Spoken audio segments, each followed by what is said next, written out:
This is the side of the loom, looking at the beater bar. And as you can see, it moves back and forth. While we're threading this reed or slaying the reed, we do not want it to go back and forth. On my loom, there is a hole drilled right here on the beater bar and here on the cross beam. There's a small peg that stays nice and neat there when I'm not using it. When I need it, I just put it into the beater bar, and then it slides right through that other hole, keeping the whole thing stationary, and I don't need to worry about it moving as I'm slaying the reed. If you don't have this on your loom, it's as easy as just taking a piece of yarn around the castle, around the beater bar, and to the front beam, tying that so the whole thing just doesn't move as you're using it. I've marked the center of my beater so that I always know where the center is. We want to center our warp in the middle of the loom because you want to sit where you're not slumping to one side or another. So we're going to put the warp in the center. Our warp is 10 inches wide once we get it onto the loom. So I need to allow for 5 inches on each side of the center. The next tool we need is what's called a slaying and threading hook. This is one made by Harrisville Designs, and it's brass. It's nice and thin, so it will fit through the reeds on the 12 dent reed very easily.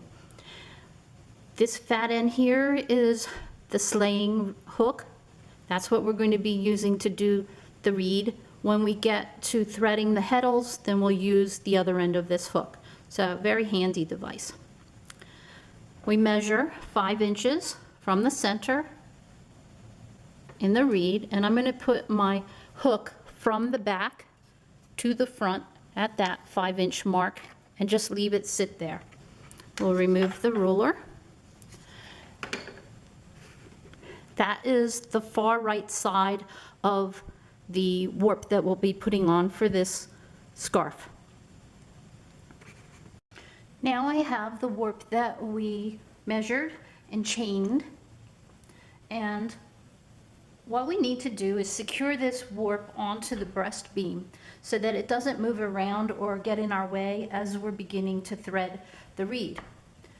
When we wound this warp, we put a choke tie right past the cross, and the reason for that is so that when we let the cross go, we don't want any of these warp threads moving from this point down to the end of the warp as we're working on slaying the reed and threading the heddles. So I take this choke again at my center mark and just tie it onto the loom.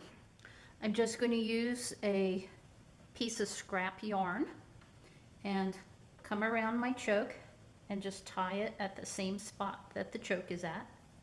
And then tying it to the breast beam, I come down underneath, up again. So I've tied sort of a cross around it, and then we'll tie a bow at the top here so we can get it off the loom easy. Just needs to be snug so it doesn't move around too much. Then the rest of the warp that's hanging from the breast beam, I want to take that, keeping it chained, and just gently wrap it around the breast beam, sort of tuck it in. This is a fairly short warp, so it's easy to contain. When you get a long warp, it's really important to have it across the breast beam. Now I'm ready to start slaying the reed.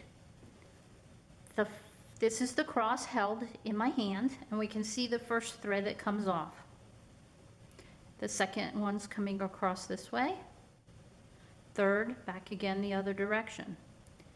If I was to pull a thread in the wrong order, it's going to lift some of the other threads. So if I pull this one, see how this one floats on top? So I know that's not the right thread. I need to go back and find the correct one. Take the warp thread, put it over our slaying hook, and then just pull it straight through the reed and let it hang on the back side of the reed. Then I come to the dent just beside the one that I did and take the next thread over the hook through the reed. Tug on it so that it is all the way through. Coming again to the left, next one on, pull it through.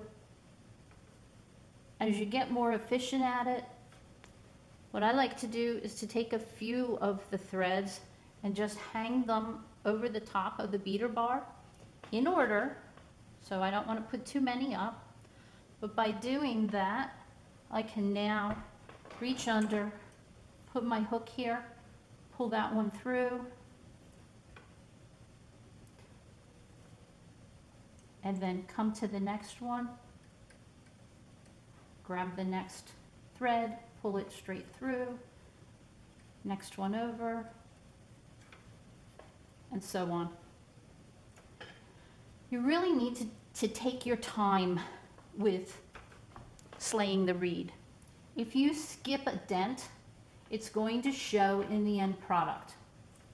If you put two threads through the same dent, it's going to show. If you cross a thread or take them out of order, it's going to make things difficult when we go to beam the warp onto the loom. Now I'll do this for about an inch or so. So on this project, I know that 12 ends are per inch. What I like to do at that point, when I get 12 of them on the reed, is to tie them together just loosely in the back of the reed. And by doing that, it'll stay secure, it'll stay in bouts. When I go to thread, it's going to be easier to thread and also to catch any errors that I make. If I need to set this cross down, I open it up nice and wide and set it up here on the beater bar. And then I know when I go to get it, it's in the same order that I need it. So I've gotten to a point where I think there's at least an inch of the threads through the reed. This is a 12 dent reed, so I need to count 12 threads. And that's 2, 4, 12, making sure that they are in order. There's one additional one here that I'm just going to pull up over the top. I don't want to tie that one in. So I pull them nice and taut. I'm not yanking on them. I don't want to disturb any of the threads that are in the choke. But I take and just put a small tie here loosely so that when I want to take it out, it's easy to come out again. I just loop it around, pull the loop up, and then let that bout just hang there at the back of the loom. I'll pick up my cross again, putting it in my hands with my fingers spreading it, and begin on the reed once again. You don't have to stop at every 12. You could do quite a few and then come back and count them into bouts. So I find just putting a few up here over the beater bar for me is a quicker way to do it. I can actually take the cross, set it down, and use both hands to thread with. I want to keep them spread out and in order. And I set my cross to the side here, draping it over the loom so I can pick it up in the same order that I have it. Reaching back, now the threads are right in order here, and I just pull them straight through the reed, making sure that I'm not skipping any dents or putting two in any dent.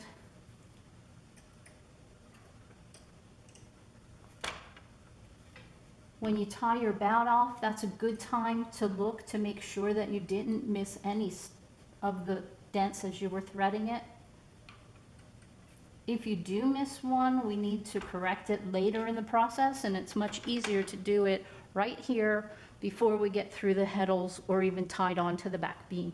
I've gone far enough here that I want to tie a few more bouts to the back. But before doing that, take a look across the reed and make sure you didn't miss any dents. I missed a dent here so that you could see what it looks like.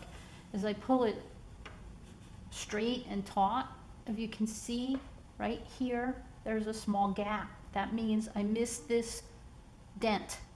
What I need to do is to go back and move all the threads that are past this dent one over. So I'm going to leave them in the reed, but I'm going to pull up the ones that I need to move. There are 4 of them right now. And we're going to reach through the dent that I need to change, take the first thread and just pull it through. Again, reach through to the next empty dent, taking them in order. We don't want to mix them up. And that's this one right here. And just pull it through. What it's doing, it's pulling it from the one dent into the next dent over. This is why it's a good idea to stop and tie off bouts of it every so often. If I had continued and did most of the scarf, having that dent missed, I would have to go through the entire warp, moving it 1 thread over. So again, I'm going to count the threads in the back. I tie the bout and leave it hang behind the beater. And I'm ready to continue. Looking here from the opposite side of the loom, I think you'll be able to see a little bit easier how I continue to thread the reed. Put a few of the warps up, and then if I'm comfortable I can keep these in my hand. If not, I would set it on the loom. I actually take this hook and put the hook down while I'm doing this. I'm going to set this warp down just so it's not in the way as you're watching. I have 4 warp threads out and I take and put them between my fingers. I reach in with the hook downward and grab it and pull. Come back through the next dent, grab it and pull. Next dent over, grab it and pull. Next dent over, grab it and pull. You can see it does go pretty quickly doing it that way. I find that's really the easiest way for me to thread the reed.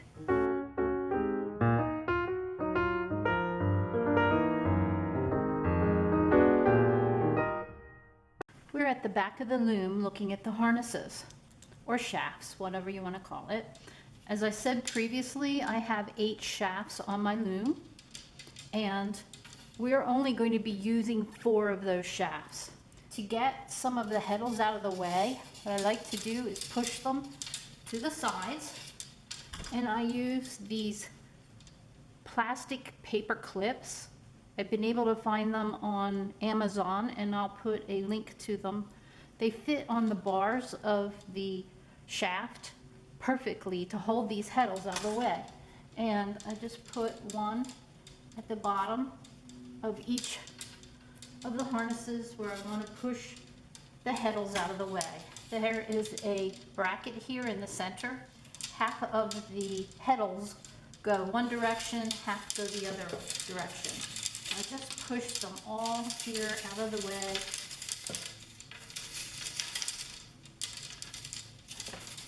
And clip the 4 that I do not want to use. We'll have a 4 shaft draft for this project, so 4 of them we're just going to ignore and pretend they don't even exist. If we look closely at my loom, you're going to see that I have numbers. I've taken a tag machine and put numbers on each of the shafts. It helps me to discern which shaft I am threading while I'm doing it. It just helps to eliminate some of the errors. In order to sit close enough to the heddles to thread them, my loom is able to have the back beam dropped. There's a thumb screw right here that we take out, and I just pull this bar out and that loosens the back beam. I'll go to the other side and do the exact same thing, and then I'm going to drop it straight to the ground. The back beam is now laying on the ground, and I brought over a small stool. In order to reach the heddles comfortably, I like to sit low enough where I can reach through, grab the threads, pull them forward. I'm not reaching down, I'm not sitting on the floor. So this small, it's just a small folding step stool, and it's the perfect height for what I need. I'm sitting here at the back of the loom, and I have my iPad out with my program that tells me how many heddles we are going to need to use. So in this program, I go to heddle count, and it tells me we have 126 threads total. On shaft 1, we need 32. On shaft 2, 32. On shaft 3, 31. And on shaft 4, 31 also. First, I'm going to take half of 32 is 17, and I'm going to count out 17 heddles on each side of shaft 1. So starting here, I got 1, 2, 3, 4, 5, 6, 7, 8, 9, 10, 11, 12, 13, 14, 15, 16, 17. Then I'm sliding the rest all the way over and using another small clip to clip those out of the way because I know I don't need them. And we count 17 on this side, 17, and then again slide them out of the way. When we get to the shafts that only need 31, it's an odd number, so just select one side or the other to put the extra heddle on. So I've counted off all the heddles, half on one side, half on the other. On the one where we needed 31 heddles across the shaft, I've counted 15 on one side, 16 on the other. It doesn't matter which side you put the extra one. It's easy enough to slide one thread over to do that. We are now sitting at the back of the loom. So you have to remember that the furthest shaft away from you is shaft 1, working toward you, 2, 3, 4, 5, and so on. I printed out our draft so that we can see what the threading is. And if I were to thread it the way I'm looking at it now, this would be the front of the loom. So this is shaft 1, 2, 3, and 4. You have to remember that you're in back of the room. So what I do is just turn this whole thing upside down.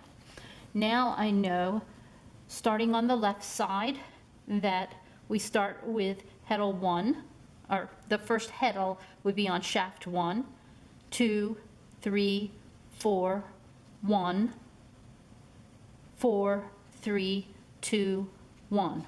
So it's easier for me to remember how to thread. I can follow this chart right across and not be confused that I'm at the back of the loom. What I have are some just small colored magnets. I like to take and actually clip this right here to the loom using the heddle bars. I can move it out of my way as I get to this area here, and it's here so I can watch as I go across. I'm going to remove that just so it's not in the way for filming, but I do like to keep that right here in front of me so I don't make any mistakes. When I get to the other side, I can just shift it over and put it on the other side. I think I'll start with it right there. We're going to use the threading hook again. This time we're going to use the small end of the threading hook. Each of these heddles has an eye right in the center of it. And what we'll be doing is reaching through with the hook to grab a thread off of the front of the beam. Each one will get one thread through the heddle. Sometimes it's actually easier to do it with your fingers. I'm going to show you both ways. You're going to have to experiment at home and see which way fits you best. Reaching through, I'm going to grab the first bout of threads and pull that tie that we put in them out. And we need to keep looking through. I'm pulling this reed closer to me. It'll be easier for me to reach it and also see the threading. We need to thread as they come off of this reed. You don't want to somehow cross a thread. That's going to cause problems. You won't be able to open the shed. So always keeping the warp threads in order. And right now, being on the reed, it makes it a lot easier. You're not holding across to do this. So we're going to work bout by bout, and we're starting with shaft 1. I need to push the heddles. Actually, I don't. The heddles are fine where they are in the center here. So we grab the first heddle on shaft number 1, and we have a floating salvage on this warp. So the very first one does not go through a heddle. I'm just going to leave that sit here. I'll explain more about that as we start to weave. So starting with the second one, we put our hook through, grab it, and pull. The next one is on shaft number 2. Grab the next thread in line, separate it from the other ones, reach through, pull it through the heddle. Next one will be shaft number 3.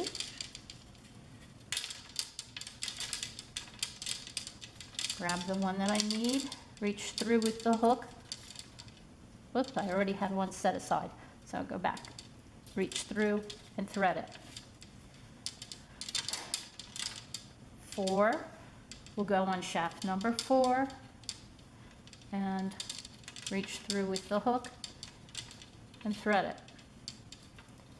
Then, looking at our draft, we need the next thread to be on shaft number 1. I'll grab that heddle, move it over, pull the next thread out. And now I want to show you what I would do to just thread it with my finger. You want to just fold that in half and stick it right through the heddle. It's easier when you have a thicker yarn to do it that way. What I find is as I'm moving things around with this hook, I drop it frequently. It takes me a lot longer to bend over, get the hook off the floor, and start threading again. So on a warp like this, I'm just going to follow with my fingers and thread. So our next thread is on shaft number 4.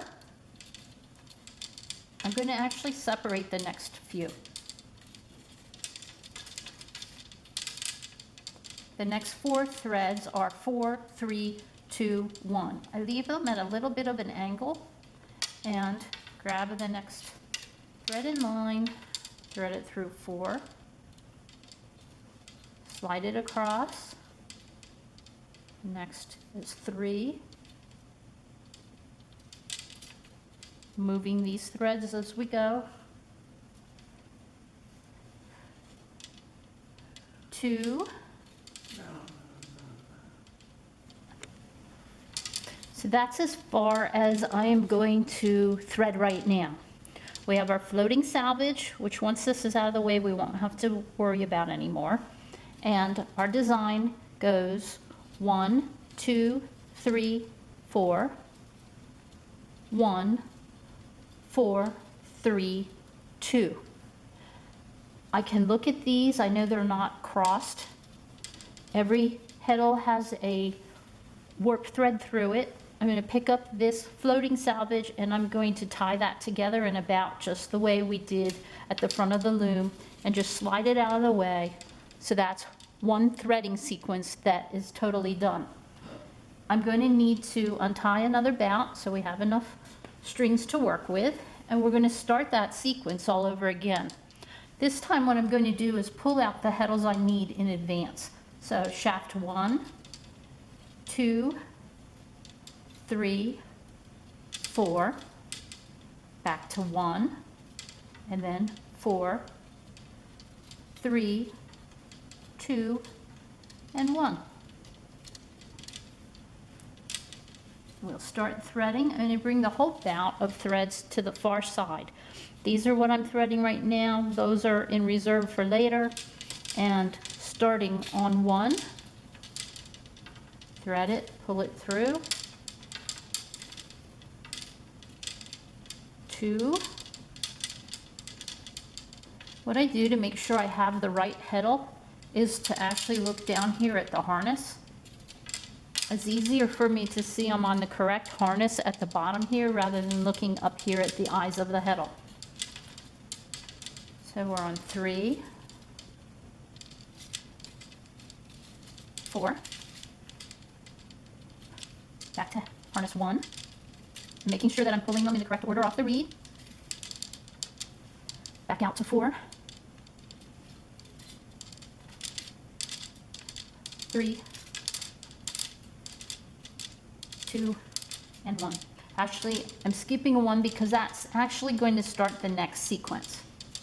So again, I take the threads, I pull them taut, and look, 1, 2, 3, 4, 1, 4, 3, and 2. They're all in line, none are crossed. I'll tie that back together and push them to the side. And we'll just continue with that. Depending on your loom, you may not be able to drop your back beam the way that I did. Some looms, this cap piece slides right off to make it easier to reach the heddles. Or you may need to actually lean in and thread over the beam or reach underneath the beam. Or you may want to thread the heddles sitting at the front of the loom, having the warp come from the back towards the front. It all depends on your loom. It's something that you need to try a few times so that you understand how back to front and front to back warping works and which way you find is the most comfortable. If you notice, we have just the right amount of warp threads to tie onto this apron rod. If you remember when we were measuring the warp, I measured from the front beam to the back beam so that I knew how long I needed to put that choke. It gave me just enough to tie off with without having too much thread hanging out here on the end. I like to do this in smaller bouts. We did this based on the draft that we're using, but I don't like to go any more than 1-inch segments. By doing it in smaller segments, it's easier for me to keep the tension correct on the warp and to spread the warp threads to the correct width in the loom and on the back beam here. Again, I'm not pulling tightly, I'm just pulling it snug and tying onto the back beam.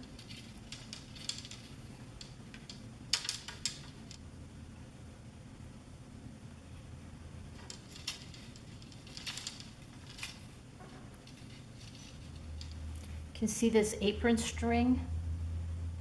If you have a very long warp, you're going to have to go over several apron strings to keep this even with the part that it's attached to at the bottom here. I'm going to swing that over and just tie to the left of that apron string. On the other side, we may or may not have to do that. We'll see when we get there. The floating salvage that's in this first group here, just treat it like all of the other warp ends and just tie it onto the rod along with the other warp threads. And this is the last bout to tie on. I'm not going to need to skip over this apron rod here. I am going to let it loose though from the angel wings.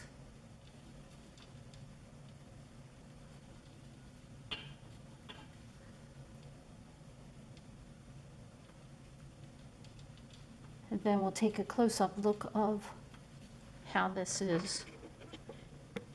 You can see they're all spaced nicely along the apron rod. There aren't any that are really long threads here. And our next step is to go back to the front of the loom.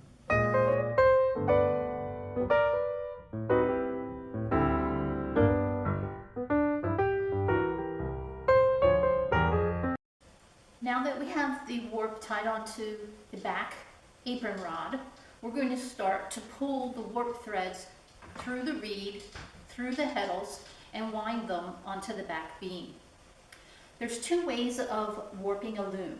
One is called front to back, the other is called back to front.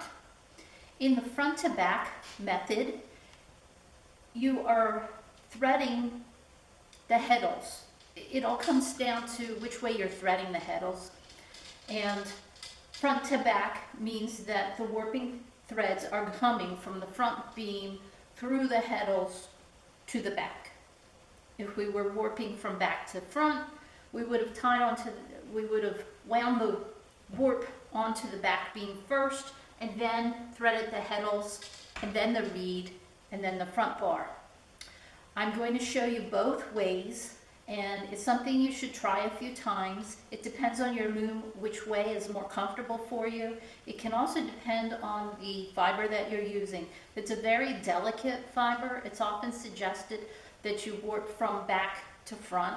That way you get less wear on the threads themselves before you start weaving. So the way we're doing it is front to back. We're now ready to start warping the beam, which means to collect all the warp threads on the back beam. The first thing I want to do is to loosen the warp chain that we had here. And if you remember, we tied it onto the front beam so that it would not move around while we were threading.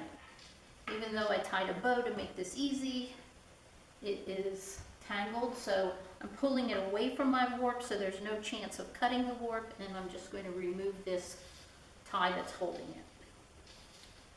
The next thing I want to do is to remove the tie that is holding the choke. Now the choke is off the warp and it's loose. The chain that we had, I'm going to pull that out now. If it was a very long warp, I would only pull this out partially, but this is fairly short warp, so that's easy. And now I want to just sort of separate the warp threads. I like to do on a warp this size, I separate it in half and then separate it in half again. So we're at quarters, and you're going to find probably a thread or two that isn't quite as taut as the others. You don't want to play with your warp too much. It can cause more tangling to it, but I'm separating these so that as I start to wind the warp onto the back beam, that it should go through our reed fairly easily. What I'm going to do now is to measure the warp in the reed. And this one is 10 3/4 inches. The reason I'm doing that, I want 10 3/4 inches to be on the back beam as well.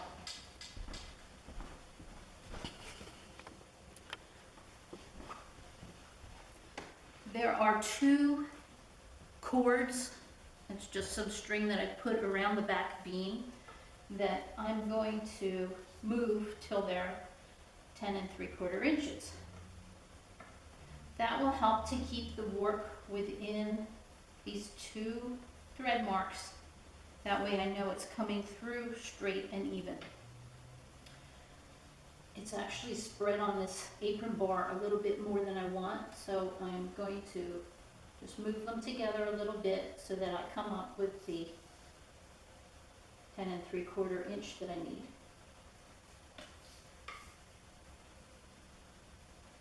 Okay, that's pretty good. Also, while we're winding the warp onto the beam, we need to put some sort of packing in between. You can use sticks. I prefer to use a brown packing paper on a roll. And what I've done is to hang a lee stick through onto this cross beam here. And that way, when I'm ready to use the paper, it just rolls right off. To move this rod here, the warping beam, I need to release the brake. And the brake is right over here. It's this round disc, and it has a cord going through it. I can move it without releasing the brake, but if you continue to do that, these cords are going to make ridges in the wood, and eventually your brake's going to fail. So I'm going to use my foot on the treadle of the brake to release it, and I'm going to pull this a little bit tighter over the back beam. Now I'm going to release the brake, and I want to start rolling my paper as neatly as possible onto this rod. I like to start it before the warp gets onto the beam, and we want to make sure that it's nice and smooth and straight as it goes. If you develop wrinkles within this, it will show in the cloth. It'll change the tension on certain of the threads or yarns, and it will show in the cloth when you're finished weaving. So you don't want that to happen. So again, I'm just using my foot to release it and wind it so that this paper starts to take hold. And that's enough just to start it. We're at the front of the loom again, and the work is coming through in the front. What I want to do is to release the other choke tie that we had put on this warp. Again, on this short rope, that was not really necessary, but on a longer one, you'll probably have several to keep it all in order as you go. And I'll separate this warp again so that it's separate right down to the floor.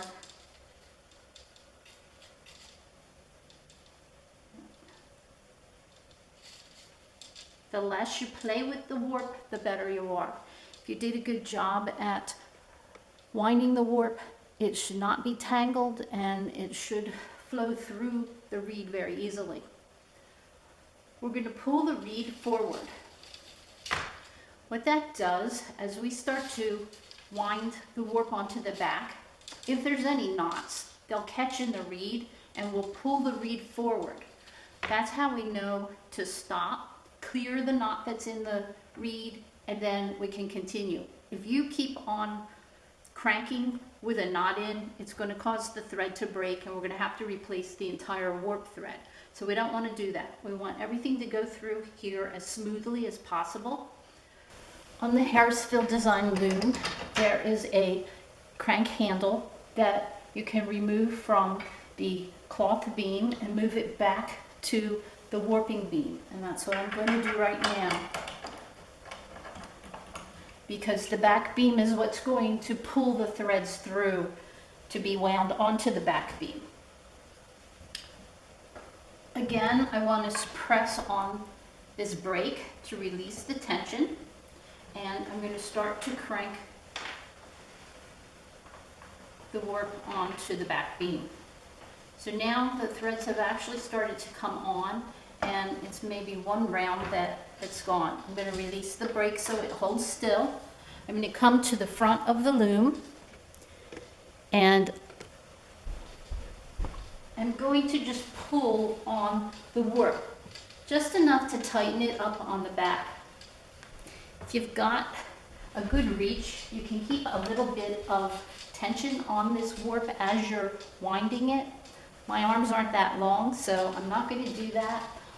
What I'll do is come pull on this a little bit so that it gets tight on the back beam, separate it again, put my foot on the brake to release it, and crank it onto the back beam. And I like to just move this along with it. When it gets to the back of the loom, I stop, come to the front, and there's a few threads that are just pulling up slightly. I'm not going to take my hands and comb through the warp, you cause more tangling as you go. Sometimes you can do that, it's tempting to do it, but it's not really a good practice. So I'm going to grab the warp again and just pull just a little bit where it gets tight on the back beam. Release it, separate my warp again to the floor, move the beater to the front of the loom, and come back to the side here, put my foot on the brake to release the tension, and start to wind it onto the back beam again. I do about 1 revolution, and there, I heard the beater come and hit the loom.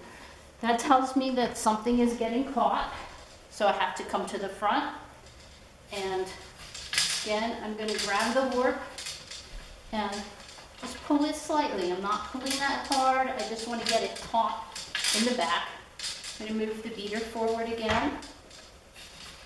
It was just a slight tangle that caused that to fall forward. I know it looks fine now, so I come back and crank some more. Putting my foot on the brake to release it, and then crank. See how this bar is being pulled forward? There's a slight tangle or stop there, but that's good. I release the brake and come forward. Sometimes I'll shake them just a little bit to get things loosened up. I can see I have a knot forming here, so I'm going to use my fingers to just untangle that very simply. Another one here that's not quite flowing the way I want. Sometimes just flicking the string or the warp, almost like you're strumming on a guitar. Little pressure, strum, and it pulls it all right apart. We're actually almost to the end of this warp. I've left it with a loop at the end here. That way, if I'm not paying attention, it would be easy to pull all these threads straight through the reed. Now, you have to be cognizant of that. You don't want to lose any threads through it, or you'll be redoing it from the back to the front. So, little tug to get it taut again to the back, release the pressure, and I'm going to move this forward again because I don't want to lose threads in the back.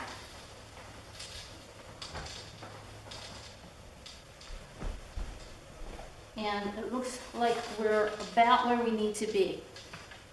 We need enough of the warp to tie onto the front apron rod, just as we did in the back, and this is just about perfect. We're at the back of the loom again. I just wanted to show you, here are the 2 yarn pieces that help. You want it to be even, the same width when it comes through the reed, through the heddles, over the back beam, and onto the back roller. So just having these little pieces of yarn helps to keep that even, and you also want it even on the edges of this roll. If it spreads out, it can cause a disparity in the tension on the warp threads, and that will show in your weaving as well. We're at the front of the loom again, and it's time to tie this end of the warp onto the apron rod at the front of the loom. I'm going to reach underneath the breast beam and pull the apron rod up. It's the same apron rod that we had in the back of the loom. It's a little bit short right now, so I'm going to reach here, pull up a pawl, and let a little bit of tension off of that. I like it to be about midway between the beater and the front. It's just a little bit too much. Then I'm going to take our scissors and cut the warp loops open. All right, to the apron rod. As we did in the back of the loom, we're going to take small segments and tie them onto this apron rod. I like to take a segment of about 12 threads, which is approximately 1 inch. If you take bouts that are too large, you're going to have to take more time to spread the warp out when we begin to weave. Smaller bouts seem to work much better. So we got 2, 4, 6, 8, 10, 12. I only estimated the center of this. And then I'm going to split it in half, pull my apron rod up, and to me this is too much extra hanging over the rod. That would be all waste. So I don't want to do that, and also it can cause it to have more bumps in the warp as we go. So I'm going to go to the back of the loom and just crank that forward just a little bit more onto the back. Is 12. Split them in half, 6 in each hand, bring my apron rod up, come underneath it, bring the threads out to the sides, cross them over, come under with the right hand one, and just tie it snug. A little bit of tension, but we're not tying real tight. And then on this one, I'm going to do a second knot just so it holds the apron rod up. I'm not going to pull that tight because I'm going to have to loosen that again later. As we did with the back beam, we want to go side by side. Found one that I missed. Go to the left and tie it on, go to the right and tie it on, and so forth, back and forth until we get the whole thing tied on. 4. Over the apron rod, underneath, split them on either side, and tie just half of this knot this time. And then pull it back toward the beater bar, and then cinch it up forward and let that go. Now, again,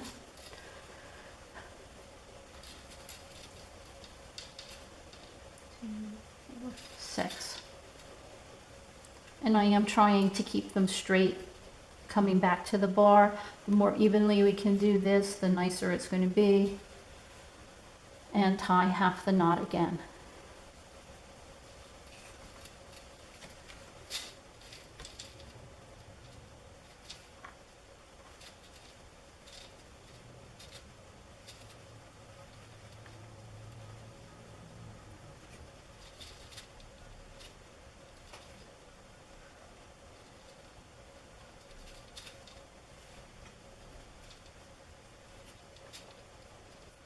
I'm coming to the apron strings, and I have to decide whether I want to tie this here or on the outside of the apron string.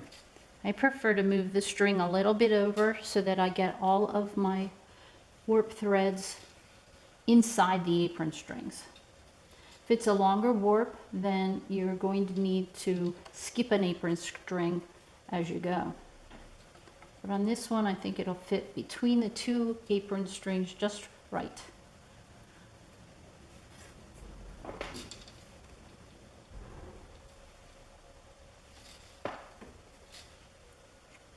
On this side, it's different. I don't want to pull the warp threads into the center, and it's just a little bit too far to spread this apron string to the outside. So I'm actually going to move it to the inside slightly and tie my last bout on the outside of that apron string. Now, I'm not pulling the warp really tight as I've been doing this. I just want the tension to be even across the warp threads. Doesn't have to be tight. We'll change the tension on these warp threads by using the crank as we are weaving. So it just needs to be as even as possible. And I can tell the first ones that I started are loose. The ones at the ends are tight. That's why we did not tie this knot completely, because I knew I was going to have to come back and adjust these warp threads. Here's a point where I like to check if my threading is correct. So I'm moving this back and forth just to see if I see any threads that are maybe twisted or tangled within the reed. And that looks pretty good. I'm going to depress a treadle, and this one is a tabby treadle, so it should bring up, every other thread should come up. And I look across that, that looks pretty good, except when I come right here, I can see that something is not going on correctly. Our floating salvages are going to be in the middle of the shed. And by the way, the V that's caused when I press this treadle down is called the shed. And that is where you're going to throw your shuttle over half the threads or whatever threads are down under the threads that are lifted. So you want a nice shed. I want to show you from the side what's happening. This, you can see, is the floating salvage. They're not through a heddle, so they're going to hang in the middle of our shed, or when it's released, they're going to hang higher than the rest of the threads. So that looks good. But when I depress the first, let me get that one, tabby treadle, if you look right here, let me push this one down, you can see there is a warp thread here in the middle. There are actually two of them that are sitting higher or lower. They're right in the middle of the shed. That means that there's something wrong with those particular threads. So I release it. I'm going to pull the bar. Actually, I need to grab these two while I can tell which ones they are. I'm going to grab them and let that come down. And I'm just going to use a yarn to mark this so that I can move the camera and show you. So we're looking at the top of the warp, and here are the two threads that are the problem. What I need to do is to look at the heddles and see if I can determine what the problem is. So I go back here, and it appears that they are crossed. I'm going to go back to my pattern. So we're at the center of a pattern repeat. That's 1, 4, 3, 2, 1. And then it should be 1, 2, 3, 4. And what I have is 3. So I need to take these off and switch them. And actually, what I need, okay, this is on 1 and this one's on 4. I'm going to mark that with a piece of yarn again so I can find where the problem is. Slide this back. What we need to do is to untie the bundle that this is in. So I'm coming back, and the bundle that I need to undo is this one right here. And that's why I did not tie these completely yet, because I found where the error was. Now I need to loosen this bundle.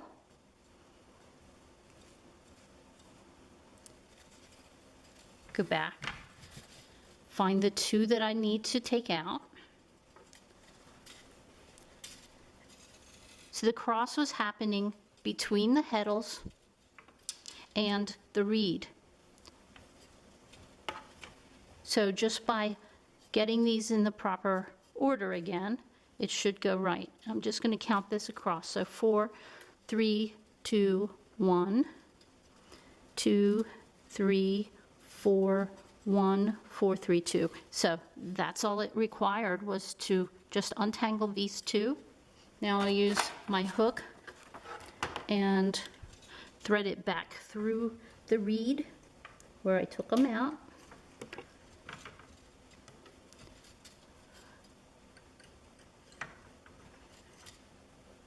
Holding that bundle so I don't lose them, moving the reed back, segment it in half, and tie it back onto the apron rod.